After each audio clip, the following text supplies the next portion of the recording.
Have you ever met someone of influence and it seemed like their style, how they present themselves, they just looked so powerful. There was just a way about them. And you just thought, how do they achieve this? They might not even be the most stylish people, but they just somehow know how to create the most flattering, the most polished, the most powerful looks. You could just tell from the way they move, from the way they put their outfits together. There's just something so powerful about them. Have you ever met someone like this and wondered how they do it? Well, in this video, I'm going to be teaching you how you can create powerful looks. If you are in any form of leadership, any sphere of leadership, whether you're a man or a woman, learning to create power looks, it's a very important part of your experience as a leader because it amps up, it contributes, it impacts on your executive presence. And if you are in leadership, especially if you're a woman in leadership, executive presence is something that I talk about a lot because it's a very integral part of leadership. If you would want me to do a video dedicated solely to executive presence, just leave a comment below and I'll be sure to do a video on that. So let's dive right into the video, how to create power looks for yourself. Now, when it comes to communication, there are two main types of communication. We have verbal communication and we have non-verbal communication. Verbal communication is obviously what I'm doing right now. I'm talking to you and you literally can hear me. That's verbal communication. Non-verbal communication, however, is more nuanced. It's what you're saying when you're not saying anything at all. So when you're completely quiet, your demeanor, your aura, your gesticulations, your non-verbal cues, those facial expression, they're all part of nonverbal communication. Do you also know what's a part of nonverbal communication? Your appearance, your style, how you look. That's also a very integral part of nonverbal communication. And do you know that nonverbal communication make up to 70 to 93% of our communication? That's an average of 81.5%. And that's why it's a very integral aspect of your leadership as a woman. So let's jump right into today's video. How can you create power looks so that just by your outfit, by your outlook, people can say, she looks like she has some authority in her field. So let's jump right into today's video. The first rule of power dressing, the first thing to consider if you want to become a power dresser is to understand your style identity. Now, I know that might sound like such a complex word, but I'm going to break it down for you. Your style identity is simply what you are drawn to. That's simply your style identity. When you open your closet, when you open your wardrobe, the clothes there, they are a reflection of your style identity. There's a reason why you're drawn to a certain thing and you're not drawn to something else. There's a reason why you shop the way you do. And even though sometimes shopping could be misguided, especially if you've not dialed down on your style identity as I'm talking about now. But ultimately, you're drawn to something in particular. And if you look through your wardrobe, you'd be able to see what you're drawn to. Another way to understand your style identity is through inspiration pictures. Pictures that you save online, maybe on Pinterest, on Instagram, styles you see and you think, oh, I'd love to replicate this. Now, one way, like I said, to understand what you're truly drawn to is looking at inspiration pictures and drawing elements of expression from those pictures instead of just looking at the pictures to say, oh, I like this picture, I would love to recreate this look.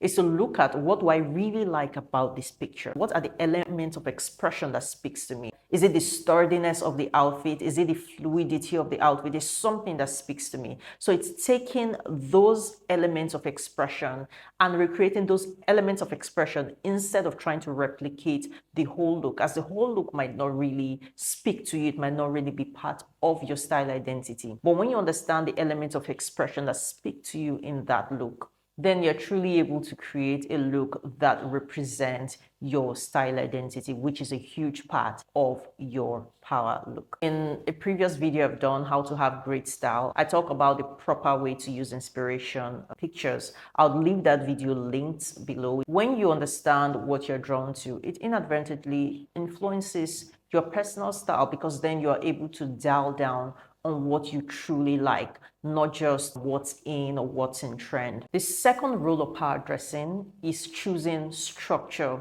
over soft. Now this cuts across every type of fashion piece. Let's say you have a t-shirt, for example. Choosing a structured t-shirt that sits in the right places, that just sits firmly on your body, is going to look more powerful than just a flimsy t-shirt. Same with accessories. You know those flats that kind of fold up when you when you take them off? Why would you take off your shoes? Are they socks? Why would they fold up? That just wouldn't give a power look. When it comes to your accessories, your shoes, your handbags, if you put that on its own by itself and it doesn't maintain its form, that's not something that's going to make you look powerful. Now, is there a place and time for bags that don't maintain their form? Of course, there's a place and time for that. But I'm talking about creating your most powerful looks. So maybe you are in the C-suite, or you're a coach, you share your knowledge online. How do you share your knowledge online and look powerful with that? Choosing structure over soft is always going to make you look more powerful. I'll give an example with two blazers that I own. This is one of them and this is the other one. Now these two blazers have the same exact cut.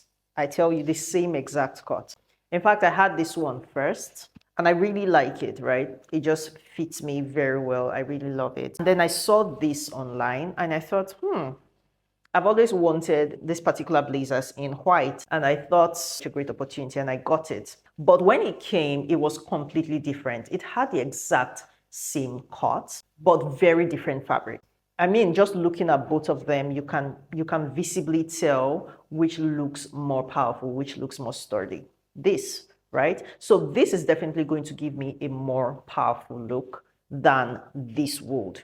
Just looking at even how this sits on the hanger, it tells you everything you need to know. This just doesn't look good on me at all. So even though it's cut the same way, just because the fabric is very different, it's not going to have the same effect. It's not going to give a power look. This is not going to give a power look, whereas this is going to give me a powerful look. So this is what I mean when I say choose sturdy over soft. Now, even though this is not a soft fabric per se, but when it comes to things like blazers, blazers are naturally supposed to be sturdy, supposed to naturally have their own form.